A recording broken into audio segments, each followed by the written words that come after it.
About a year ago, in a classroom not too far away from here, a young man who sat at the front right table threw his hand up in desperation. What that young man asked me was both mundane and at the same time profoundly affected the way that I teach my technology and civilization course. Now, to understand his question, you have to understand what I teach. I teach about how people choose technologies, and then those technologies go on to affect them later in their life. Now, if you haven't noticed, this class is pretty popular because just everywhere you look, the technology of our time is present. Everywhere you look, someone seems to be on a smartphone. You can't go anywhere without seeing one these days. You know, it's kind of funny to say this out loud, but when I was a little boy, the Surgeon General used to go around warning people about the dangers of smoking. You know what the Surgeon General is warning people about these days? That's right, cell phones. According to the Surgeon General, we're now living through what's called the loneliness epidemic here in America. According to Vivek's research, 1 in 2 Americans is experiencing measurable loneliness. And I know what you're thinking. You're like, wait a minute. How did this happen? These technologies were supposed to connect us more deeply. They were, but that's not actually what happened. Depression, anxiety, and suicide rates are through the roof, especially for the youngest users. Vivek will often meet with young people, and they tell him that they simply can't get out of their rooms. They can't get off their beds. They can't stop scrolling. As visual animals, we've all been hooked by this fast cut, short, intense video that we see.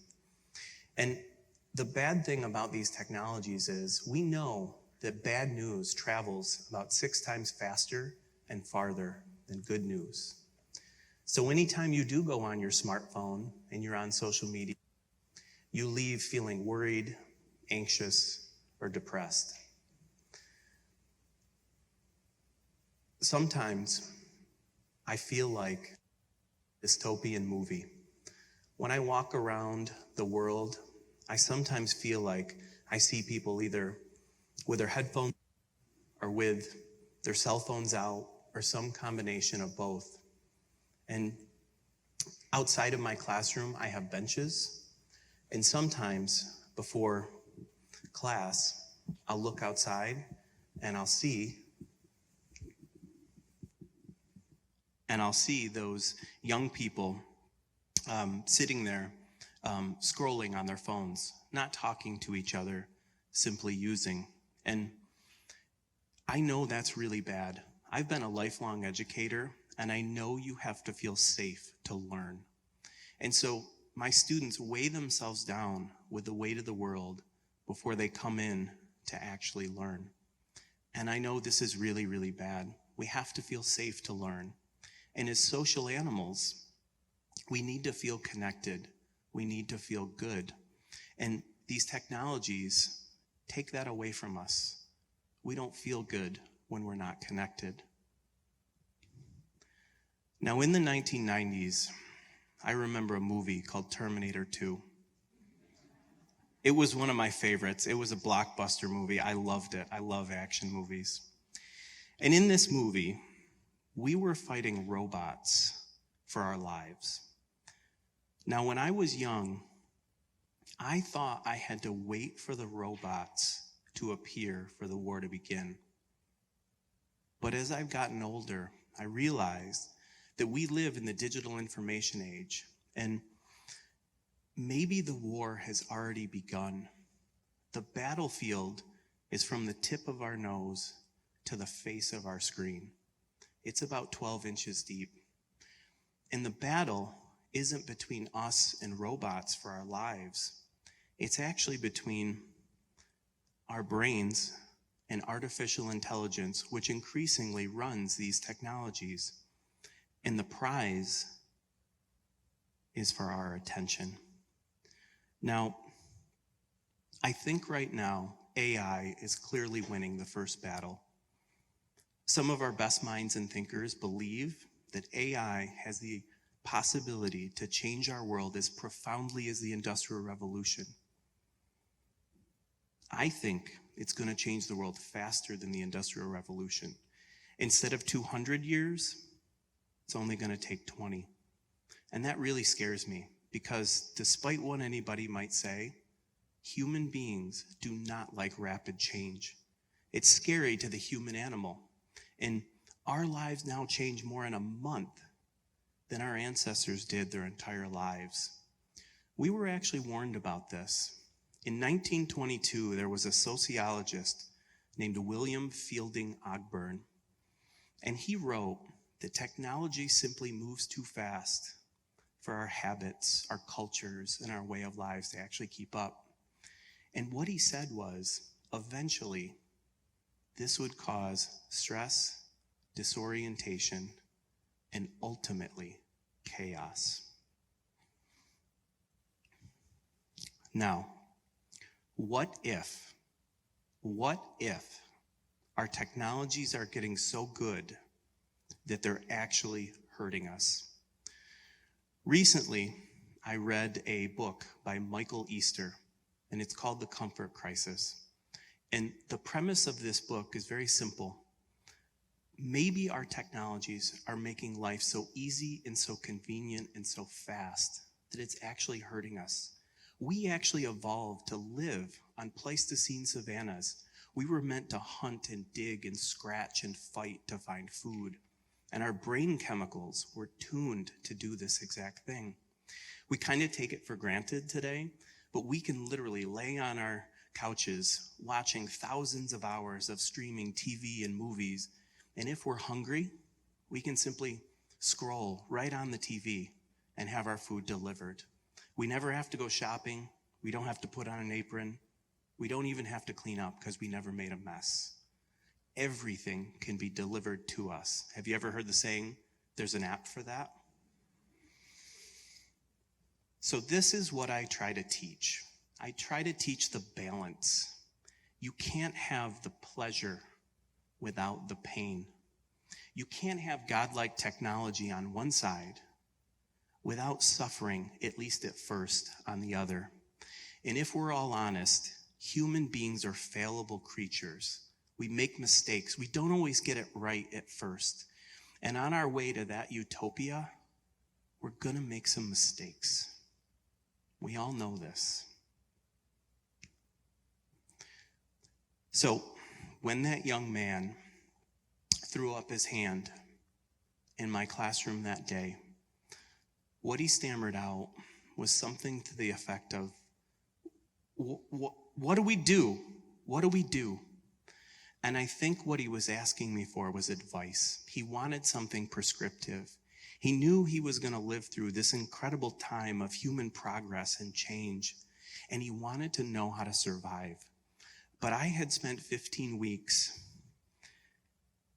trying to present the facts and figures and data as plainly as I could. I left out the advice.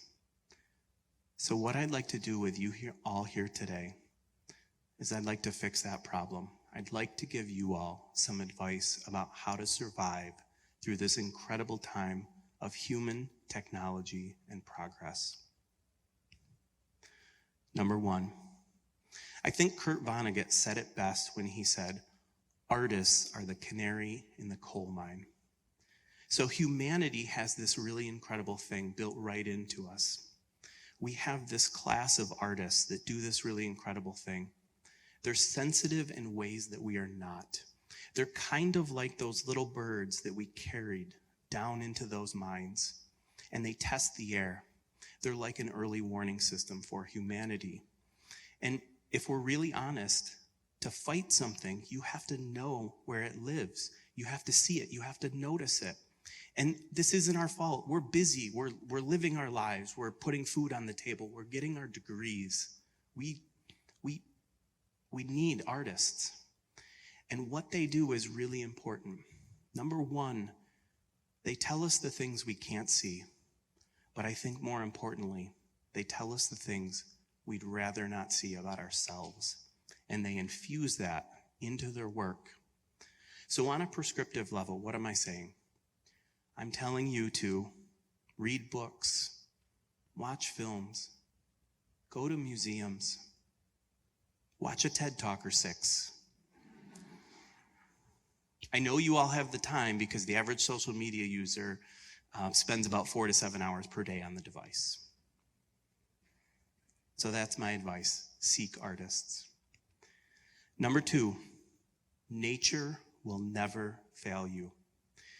This profound statement was written by Frank Lloyd Wright.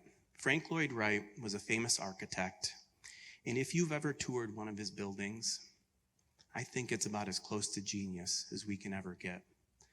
Now, Frank Lloyd Wright wasn't a perfect man, but he did say something profound. He said, nature will never fail you. Now, in my field, this is called biophilia. Biophilia is human beings' love of nature, but more importantly, our understanding that nature heals us. And if you think about your life as a continuum, right? On one side, you have technology, and on the other side, you have nature. Whenever you're feeling stressed, tired, irritable, simply move towards nature. She will heal you. So what might this mean on a prescriptive level? Well, it's pretty simple. Get up and go for a walk. When you get up and go for a walk, all these incredible things happen. Wavelengths of blue and green light actually will enter your optical system and release all kinds of beneficial chemicals called neurotransmitters. Those neurotransmitters protect you from stress, addiction, depression, and anxiety. They also make you more creative. When you go for a walk, you move your large muscle groups. Your thighs actually will pump chemicals directly into your bloodstream to help and protect you. Researchers in Japan even found out that if you happen to go for a walk in an evergreen forest, it'll actually raise the level of white killer NK cells in your blood. What do white killer NK cells do, you might wonder? They actually fight viruses, bacteria, and invaders. They're part of your immune system. Literally, nature is protecting you. We even know that if you put your hands in soil, it can positively change your gut microbiome in just a few short hours. So when you feel tired, when you feel irritable, get up and go to nature. She will help you. Number 3, we know from the work of people like Simon Sinek and other social scientists that human beings evolved as a collective. We evolved as a group, and brain chemicals that we have are tuned for survival and cooperation. And when you feel lonely, depressed, or sad, one of the things you can do is help others. You can be the helper. A perfect example of this is the chemical oxytocin. When you go out and help someone, let's say you help someone carry in their groceries. When you do that, a little hit of oxytocin is released in your brain and also in the person you're helping's brain. And if someone happens to witness this magical act of kindness, they get a little shot of it too. And so when you help others, you're protecting them and anyone who sees this. Now, obviously, the reason to help others is pretty simple, right? You're making the world better. You're making this, whatever this is, you're making it better. That's most important. That's number 1. But your physiology literally protects you when you help others. Those chemicals like oxytocin block stress, addiction, and depression. So what does this mean on a practical level? Carry in someone's groceries. Hold the door for a classmate. Rake somebody's leaves. Call your grandma. It can be anything. So in conclusion, if that young man were here, this is what I'd tell him. Will, are you here?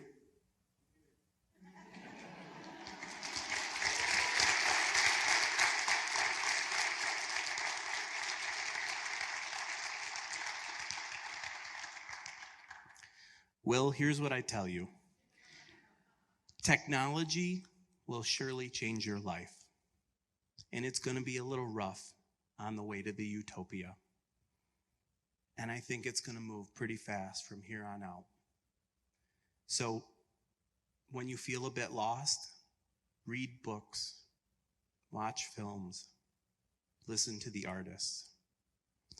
When you feel tired or irritable, go for a walk, weed a garden, go to nature. She will always help you.